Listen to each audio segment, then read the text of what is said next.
গড়ে থাকা মাত্র 1 কাপ ময়দা দিয়ে বাচ্চাদের খুবই পছন্দের একটি রেসিপি টুইস্ট ডোনাট। সুপ্রিয় দর্শক, আসসালামু আলাইকুম। কেমন আছেন সবাই? আশা করছি যে যেখানে আছেন ভালো আছেন এবং সুস্থ আছেন। সবাইকে স্বাগতম জানাচ্ছি আমার আরেকটি নতুন এপিসোড দেখার জন্য। আমি আজকে আপনাদের সাথে শেয়ার করছি খুবই মজাদার এবং খুবই টেস্টি একটা ডোনাট রেসিপি। তাহলে চলুন আর কথা না বাড়িয়ে প্রথমে ডোটা তৈরি করে নিচ্ছি। তার জন্য এখানে আমি 1 কাপ লিকুইড মিল্ক দিয়ে দিয়েছি।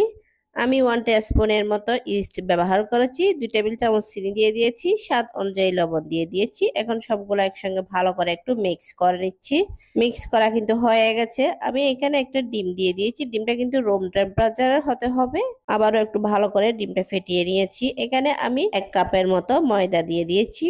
দেওয়ার পরে আমি ডোটাকে ভালো করে সবগুলো মিশ্রণের সঙ্গে মিক্স করে ডো তৈরি করে নিয়েছি। এখন ডোটা আমি 30 মিনিট রেস্টে রেখে দিয়েছি।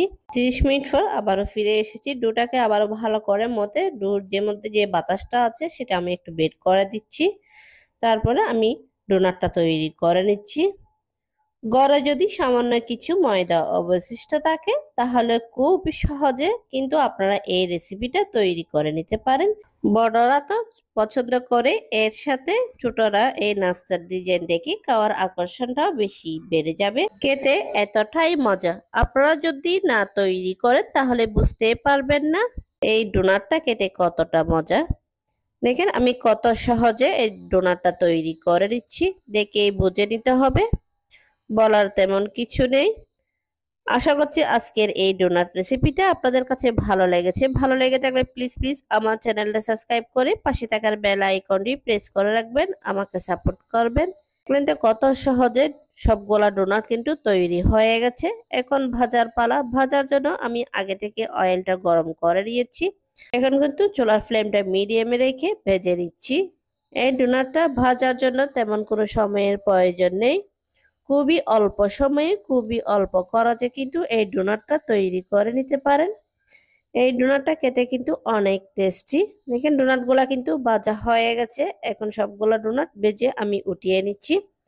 তারপরে আপনাদেরকে পরিবেশন করে দেখাচ্ছি। দেখলেন তো ডোনাটগুলা দেখতে কত লোভনীয় হয়েছে। এই ডোনাটগুলা তৈরি করা যেমন সহজ, খেতেও কিন্তু অনেক বেশি টেস্টি। দেখেন কত ফুলকো ফুলকো হয়েছে, নরম তুলতুলে এই ডোনাটটা। আশা করছি আজকের এই ডোনাট সহজ রেসিপিটা আপনাদের কাছে ভালো লেগেছে। ভালো লেগে থাকলে লাইক, কমেন্ট এবং বেশি বেশি করে শেয়ার করবেন। আজকের এই ডোনাট রেসিপিটা যারা ফেসবুক থেকে দেখছেন প্লিজ আমার পেজটা ফলো এবং লাইক করে দিবেন। আর আজকের রেসিপিটা আপনাদের কাছে কেমন লেগেছে অবশ্যই কমেন্ট করে জানাবেন।